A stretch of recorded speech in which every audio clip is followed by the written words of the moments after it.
Corona के नए नए वेरिएंट सामने आने के बाद अब तमाम एक्सपर्ट का ये कहना है कि थर्ड वेव भी आएगी, जिसके लिए हमें तैयारी अभी से करनी होगी। विशेषकर बच्चों का खास ख्याल रखना होगा। डॉक्टर विंकी रघवानी से इसी विषय पर यूसीएन संवाददाता निशा पंचवानी ने खास बातचीत की।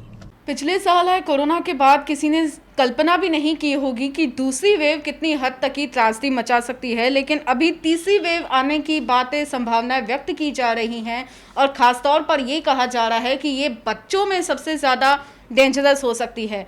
नागपुर के पीडियाट्रिशियन और महाराष्ट्र मेडिकल एसोसिएशन के vice president doctor Vinky Raghwani से हम जानना चाहेंगे। सर, मुझे ये बताइए कि बच्चों में क्या अलग सिम्टम्स देखे जाएंगे?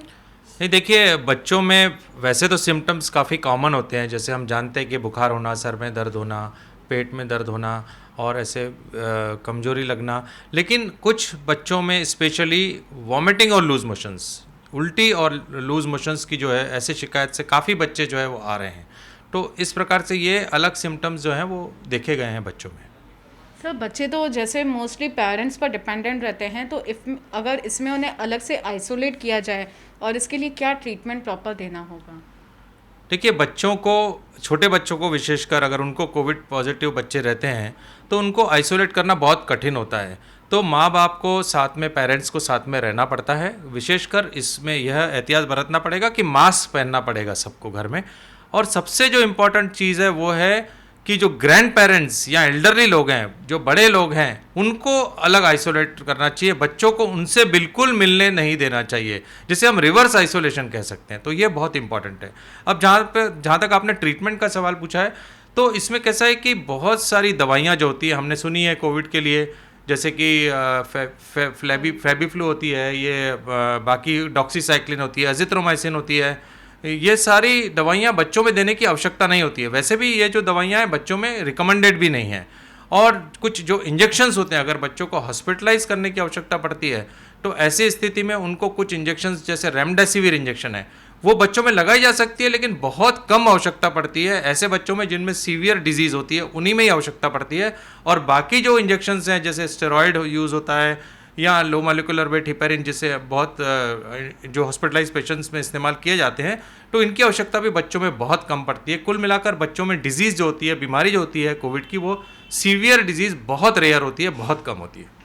सर, जैसे इन दिनों म्यूकरमाइकोसिस का भी हर जगह हम पढ़ रहे हैं, तो स्टेरॉइड्स लेने की वजह से, जहां आपने बोला कि बहुत कम आवश्यकता पड़ती है, अगर बच्चों को स्टेरॉइड्स दिए जाए तो उनमें म्यूकरमाइकोसिस होने के भी चांसेस हैं? देखिए, म्यूकरमाइकोसिस के बारे में जैसे बताया गया है कि यूजुअली ये डायबिटिक पेशेंट्स में और ख़ास करके जिनको लॉन्ग टर्म स्टेरॉइड्स दिया जाता है उनको होते हैं। तो बच्चों में वैसे भी यूजुअली डायबिटीज़ तो नहीं होती है, पर यूजुअली स्टेरॉइड भी बहुत कम, यानी आवश्यकता बहुत रेयरली बच्चों में पड़ती है। तो इस प्रकार की बीमारी बच्चों में अभी तक तो कहीं देखी गई नहीं है। सर, थर्ड वेव कितनी डेंजरस हो सकती है, आपको क्या लगता है? निश्चित रूप से बहुत ध्यान देना पड़ेगा थर्ड वेव के बारे में सोचकर भी, क्योंकि सेकेंड वेव भी हमने देखा कि उसके बारे में किसी ने ऐसी भी संभावना नहीं लगाई थी कि इतनी बड़ी वेव आ जाएगी, इतनी त्रासदी कर देगी। तो इसलिए थर्ड वेव को हल्के से बिल्कुल नहीं लिया जा सकता। थर्ड वेव जो है वो आनी है, वो कितनी गंभीर रहेगी यह तो नहीं कह सकते, लेकिन थर्ड वेव आनी ज़रूर है। थर्ड वेव कितनी गंभीर होगी इसकी अभी तक की कल्पना नहीं की गई है, लेकिन सेकेंड वेव आने से पहले जो भी लापरवाहियां बरती गई थी उन्हें निश्चित तौर पर हमें लगाम लगानी होगी, ताकि इतनी जिद त्रासदी हो चुकी है वो दोबारा ना हो। वीडियो जर्नलिस्ट मिलिंद हिफ्से के साथ निशा पंचवानी, यूसी न्यूज़, नागपुर।